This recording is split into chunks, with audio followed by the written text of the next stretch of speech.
fronteiriço, né, do visitante e do apátrida.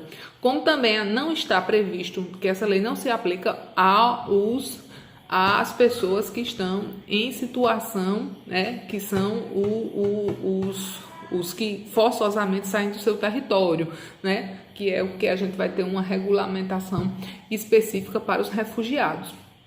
Lembrando que refugiado, a gente tem as convenções específicas do refugiado, que o Brasil é signatário das duas principais, no âmbito global e no âmbito regional. E no plano refugiado é aquela pessoa que é compelida a sair do seu território, né? Mas esse compelido, ele tem algumas razões jurídicas, como por exemplo, guerra, perseguição, opinião política, certo? Já o migrante é a pessoa nacional de outro país, o apátrida, que trabalha ou reside e se estabelece temporário definitivamente no Brasil. Então ele está pensando naquela pessoa que migra, né, porque está buscando uma melhor condição de vida, mas não é uma pessoa que tem a sua migração forçada. Por exemplo, quando a gente está falando de um migrante em condição de vulnerabilidade, quer dizer, um migrante como venezuelano e o haitiano, eles não podem ser considerados refugiados, a não ser num sentido amplo do termo, como refugiado famélico. Eles podem ser considerados migrantes vulneráveis. Então, eles não vão para a legislação, para o decreto relativo aos refugiados, mas eles vão se inserir na legislação relativa ao processo de migração, certo? O emigrante é o brasileiro que se estabelece temporário definitivamente no exterior. A gente não tinha nas legislações anteriores uma proteção jurídica a essa pessoa que emigra, quer dizer, o brasileiro que sai de seu território. O residente fronteiriço é a pessoa nacional de país limítrofe ou apátrida que conserva a sua residência habitual em município fronteiriço de país vizinho, quer dizer, por exemplo, o Paraguai, o Uruguai, Venezuela, né? As pessoas que estão em municípios limítrofes, quer dizer, municípios ou que efetivamente tem sua fronteira, que toca a fronteira brasileira, certo? Visitante é pessoa nacional de outro país e apátrida que vem ao Brasil para estados de curta duração. E apátrida é a pessoa que não seja considerado nacional por nenhum estado segundo sua legislação, né? Então, o Brasil, em relação ao apátrida, ele adota as convenções internacionais de proteção ao apátrida. E, nesse caso especificamente da legislação do migrante, ele trouxe para o apátrida uma vantagem importante, que foi no sentido de concessão de nacionalidade brasileira ao apátrida. Aquela pessoa que não tem pátria, que não é reconhecido como nacional de país nenhum, que ele vem ao território brasileiro, ele pode solicitar no Brasil a pátria. O apátrida, ele não pode no Brasil ser deportado, quer dizer, se ele tiver uma situação irregular, ele tem o direito de aqui permanecer, mesmo que ele não aceite a nacionalidade brasileira, mesmo que ele não tenha interesse de ter a nacionalidade brasileira, certo? Alguns princípios estão lá no artigo 3º, que é universalidade, divisibilidade, independência dos direitos humanos, repúdio e prevenção à xenofobia, não criminalização da migração, não discriminação em razão dos critérios ou dos procedimentos pelos quais a pessoa foi admitida no território nacional, proteção da entrada regular, acolhida humanitária, desenvolvimento econômico, turístico, social e cultural, garantia de direito de reunião familiar, que eu acho que é uma das principais inovações, e a gente vai ter uma aulazinha que a gente vai falar sobre reunião familiar, que é um elemento interessante para a concessão tanto da autorização de residência no Brasil, como também para especificamente para o visto temporário, tá certo? Cooperação internacional, observância do exposto em tratado, proteção brasileira no exterior e tal. No artigo 4º também diz: ao migrante é garantido no território nacional, em condição de igualdades nacionais, a inviolabilidade do direito à vida, à liberdade, à igualdade e à segurança. No artigo 4º é quando a gente vai ter uma mudança interessante aqui de paradigma em relação ao direito de associação para os imigrantes residentes no Brasil, e a gente também tem aqui o direito de associação, inclusive sindical, né?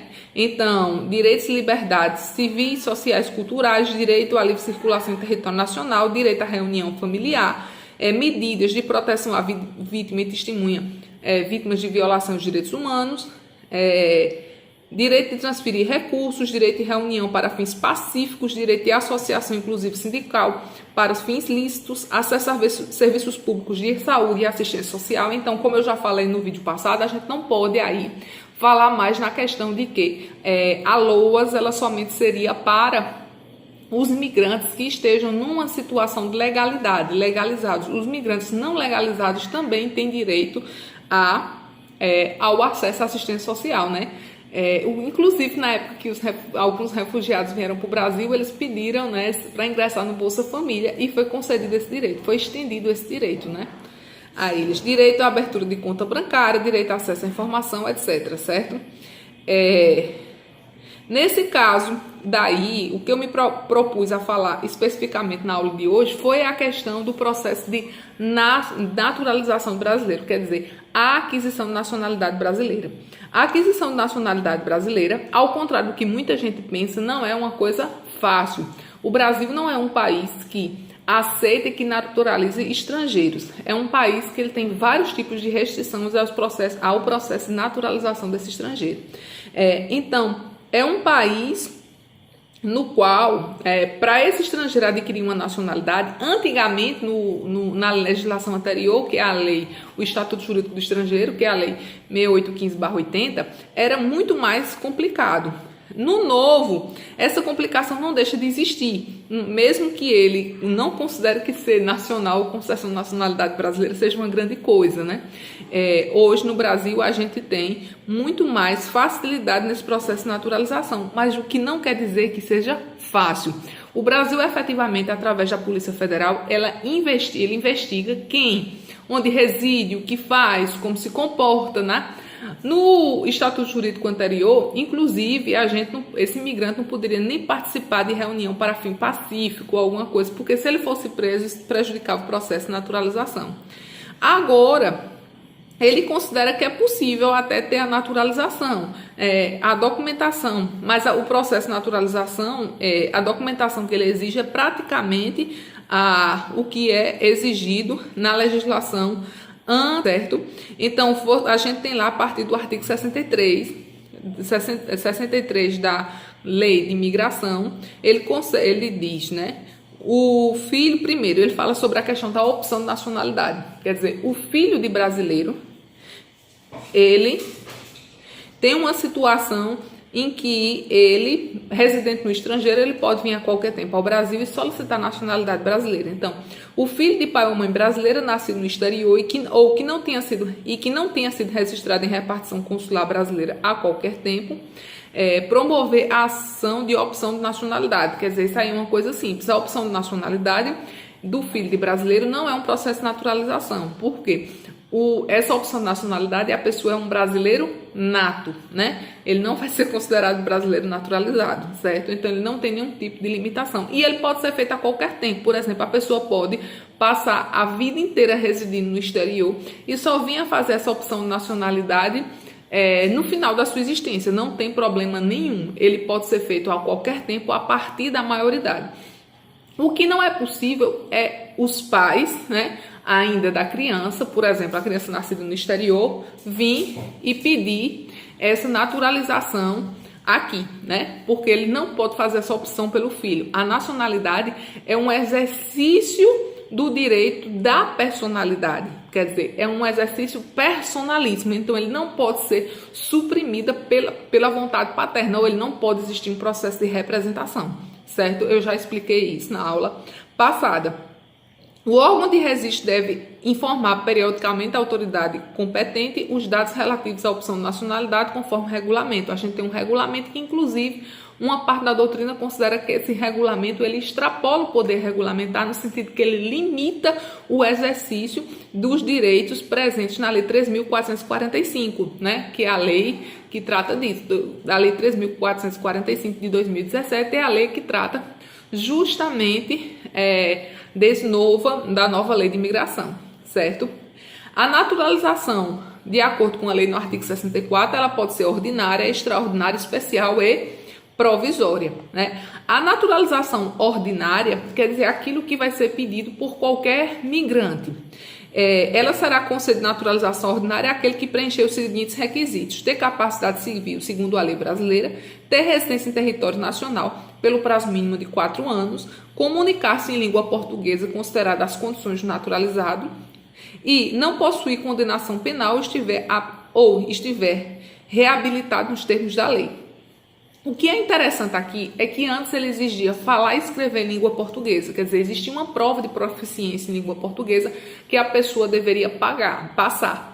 Outra coisa interessante que existia na legislação anterior é que ele exigia que esse imigrante que requer a naturalidade brasileira, né, nesse processo de naturalização, quer dizer, quando ele adquirir a nacionalidade brasileira, ele provar que tem condições financeiras de arcar com suas despesas, quer dizer, é uma pessoa que não vai onerar o Estado brasileiro. Na legislação anterior também tinha outra coisa interessante, que era que ele fazia, de certa forma, migração seletiva, no sentido que o Brasil vai admitir o processo de naturalização àqueles que tragam algum tipo de benefício ao território brasileiro, no sentido, alguém que, de alguma forma, ele possa contribuir por suas capacidades econômicas e, principalmente, de sua capacidade técnica. Então, ele tinha um processo de seletivo em relação a esses novos brasileiros que adquiririam a nacionalidade, certo? No sistema agora, ele de certa forma flexibiliza, ou aparentemente flexibiliza, porque ele continua a exigir que o imigrante tenha essas condições ou preencha alguns tipos de requisitos, certo? O prazo de que se refere ao inciso 2 será reduzido para no mínimo de 1 ano se o naturalizante preencher quaisquer das seguintes condições, né? Ter filho brasileiro, ter cônjuge ou companheiro brasileiro e não estar dele separado legalmente ou de fato no momento da concessão de naturalização, haver prestado ou poder prestar serviços relevantes ao Brasil ou recomendar-se por sua capacidade profissional, científica ou artística, né? Quer dizer, ainda os traços da migração seletiva, essa é a questão do recomendar-se. O fato de preencher as condições de naturalização não gera direito subjetivo no plano da naturalização ordinária, né? Nem também especial, né? Nem de provisória. A gente vai ver em que se aplica, né? Única parte que a gente passa a falar direito subjetivo da parte é em relação à naturalização extraordinária, que é aquele que reside no Brasil há mais de 15 anos ininterrupto sem condenação penal, certo? Então, nesse caso daí, a gente pode dizer que essa pessoa passa a ter direito a naturalizar-se brasileiro. E o Estado, se ele não conceder de forma discricionária, né, o ato nesse caso vai ser vinculado, ele pode inclusive ir à justiça e obter na justiça esse processo de naturalização, mas somente para o extraordinário. Nos outros casos a gente não pode ter. O ato é plenamente discricionário e o Estado brasileiro ele pode se negar a conceder esse processo de naturalização, certo? A naturalização extraordinária será concedida à pessoa de qualquer nacionalidade fixada há mais de 15 anos, ininterruptos e sem condenação penal, desde que preencha os requisitos. A naturalização especial poderá ser concedida ao estrangeiro que se encontre nas seguintes situações: seja cônjuge ou companheiro há mais de 5 anos, de integrante de serviço exterior brasileiro em atividade ou de pessoa a serviço do Estado brasileiro no exterior. Por exemplo, uma pessoa que trabalha no caso, o cônjuge de um representante diplomático, um cônjuge de um cônsul, né?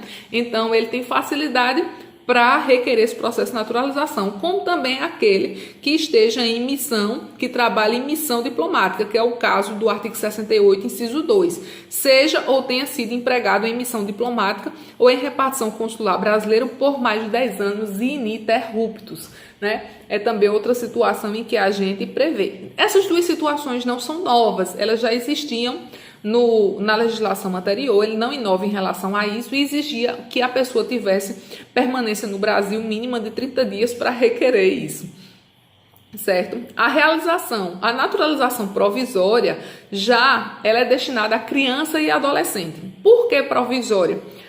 Porque o criança e adolescente ele não pode pedir uma naturalização definitiva, como já lembrando lá no início, a opção de naturalização é um exercício do direito de personalidade, então não tem como ser suprida pela parte, né? Então a parte ele não pode, os pais eles não podem suprir a vontade dos filhos nessa opção. Então, mesmo que os pais venham a residir no Brasil, eles podem até solicitar a naturalização brasileira, mas no caso da criança, o que vai acontecer? Ele vai efetivamente solicitar a naturalização provisória, vai preencher toda a documentação, mas ela só vai se tornar definitiva se, após atingida a maioridade, aquela criança, aquele adulto, né? Então, adulto fizer a opção. Então, a naturalização provisória, ela é destinada a pessoas que ingressem no território nacional antes de completar 10 anos de idade e deve ser requerida por intermédio de seu representante legal, certo? Está lá no artigo 70, né, da nossa lei de migração, a lei 3.445. Né? A naturalização prevista no caput será convertida em definitiva se o naturalizando expressamente assim o requerer no prazo de 2 anos após atingir a maioridade. Se ele não fizer isso, se ele atingir a maioridade, ele não fizer essa opção, o que acontece? Ele vai ter que pedir a naturalização normal, né? Preenchendo toda a documentação, seja ela extraordinária ou seja ela naturalização ordinária, né? Quer dizer, depois, se ele não fizer essa opção, se ele não, em 2 anos após atingir a maioridade, é um prazo decadencial, ele vai ter que efetivamente iniciar todo o processo de naturalização novamente, certo? O pedido de naturalização será apresentado e processado na forma prevista em regulamento, certo? No curso do processo, o naturalizando poderá requerer a tradução ou adaptação do seu nome para a língua portuguesa. Por exemplo, Cristóvão, né? Cal pode ser chamado de Carlos. Então, de acordo com o tipo, o nome e a situação, ele pode efetivamente requerer a adaptação para a língua portuguesa. O que ele não pode fazer adaptação sobre nome, certo? Agora, no processo em si, vai constar o nome anterior, como até forma de localizá-lo. Já que um dos efeitos, né, o fato do indivíduo se naturalizar brasileiro, ele pode, por crime cometido, ele pode responder por crime cometido antes da naturalização, como também pode responder mesmo posterior por tráfico ilícito de entorpecentes e drogas afins. O que é interessante também é que o processo de naturalização, a naturalização pode ser cancelada por atividade nociva ao território nacional, como falsificação também da documentação do pedido de naturalização. A naturalização, anteriormente, existia a entrega de um certificado de naturalização ao naturalizante, que era feito pela primeira vara da Justiça Federal competente, ou, se não existir Justiça Federal, a primeira vara ou da comarca única onde o indivíduo tivesse, né? Ele teria, depois de publicado no Diário Oficial da União, o prazo de 1 ano para requerer a emissão desse certificado. Agora, não. O processo todo se inicia e depois que ele é publicado no Diário Oficial da União, né, o decreto de naturalização, aquele decreto ele vai ser válido como critério para o processo de naturalização. Então, ele não precisa efetivamente que, posterior a esse decreto, a gente tenha uma opção pela naturalização, né? Ele não vai fazer novamente essa naturalização, né? Então, basta essa publicação para ele ser considerado brasileiro. E quando é que a pessoa passa a ser considerado brasileiro? A partir da publicação do decreto de naturalização. Antes disso, né, qualquer pessoa, ela vai poder questionar no curso do processo de naturalização, no curso do processo, será possível a pessoa indicar, por exemplo, algum impeditivo de conduta para esse processo de naturalização. A pessoa comete crime, prática do crime, quer dizer, o processo investigativo, qualquer do povo, de certa forma, pode participar. O naturalizando perderá a nacionalidade em razão de condenação transitada em julgado nociva ao interesse nacional, nos termos do artigo 1, parágrafo 4º. O risco de geração de situação de apatria será levado em consideração antes da efetivação da perda de nacionalidade, certo? Outra coisa interessante que a gente tem aqui, lá no artigo 76, que não existia no anterior, a gente tinha somente um regulamento, era a questão da reaquisição de nacionalidade. O brasileiro que, em razão do previsto no inciso 2 do parágrafo 4º do artigo 12, quer dizer, houver perda da nacionalidade porque adquiriu de forma voluntária outra nacionalidade, uma vez cassada a causa, poderá readquiri-la ou ter o ato que a declarou a perda revogado na forma definida pelo órgão competente do Poder Executivo, certo? Então, seja a pessoa que perdeu por alguma atividade nociva, ela depois pode pedir novamente, como também a pessoa que adquiriu outra nacionalidade, ele também tem que fazer esse processo de reaquisição de nacionalidade como um mecanismo de voltar a ser brasileiro. Então, a ideia de que a pessoa um brasileiro nato pode deixar de ser brasileiro, pode, né? O caso de Cláudia Horing, né? É um caso específico que a gente trata disso, que foi uma decisão do STF, que é inclusive uma decisão de natureza paradigmática em relação à situação, certo? Eu vou procurar um pouco aqui para falar para vocês sobre a questão da apátridia, que está previsto lá no artigo 26 dessa mesma lei, 13.445, Estatuto Jurídico do Migrante. Ele vai dizer que o regulamento terá sobre o Instituto Protetivo Especial do Apátrida consolidado em processo simplificado de naturalização. Então, o apátrida, ele é diferente do processo de naturalização. Ele não segue aquele processo de naturalização ordinário, ele segue um processo de naturalização simplificado. E o processo de que trata o caput será iniciado tão logo seja reconhecida a situação de apatridia. Então, ele tem que provar que ele não pode ser considerado nacional por pátria nenhum. Aí o Brasil vai ofertar essa belezura que é nossa nacionalidade, que é o nosso sistema de proteção. Então, durante a tramitação do processo de reconhecimento da condição de apátrida, incide todas as garantias e mecanismos protetivos e de facilidade da inclusão social relativa à Convenção dos Estatutos dos Apátridas de 1954, né, que o Brasil é signatário, como também a Convenção relativa ao Estatuto dos Refugiados. Aplica-se ao apátrida residente todos os direitos atribuídos ao migrante relacionados no artigo 4º. O reconhecimento da condição de apátrida assegura os direitos e garantias previstos na Convenção sobre o Estatuto do Apátrida de 1954, promulgado, bem como outros direitos e garantias reconhecidos no Brasil. O apátrida reconhecido que não opte pela naturalização imediata terá autorização de residência outorgado em caráter definitivo. Quer dizer, nós temos dois sistemas. A gente tem o visto temporário, que é a pessoa que vem para o Brasil para ficar determinado tipo de tempo. E antes existia o visto permanente. Pelo novo estatuto, não existe mais a figura do visto permanente. Quer dizer, a pessoa que vem ao Brasil e tem interesse de aqui permanecer por prazo indefinido, ele deve requerer no território brasileiro autorização de residência. O nome até, que eu acho que o visto permanente que a gente tinha no sistema anterior, era um nome muito tosco, né? Era um nome muito pobre, né? Mas a gente tem hoje uma nomenclatura muito mais adequada, quer dizer, é autorizada a residência. Essa autorização de residência, o apátrida dele passa a ter esse direito de autorização de residência, inclusive os familiares do apátrida podem, conforme essa autorização de residência concedida ao apátrida, requerer os outros membros da família requerer a sua vinda ao Brasil para ficar de forma temporária, como pode também ficar de forma definitiva, certo?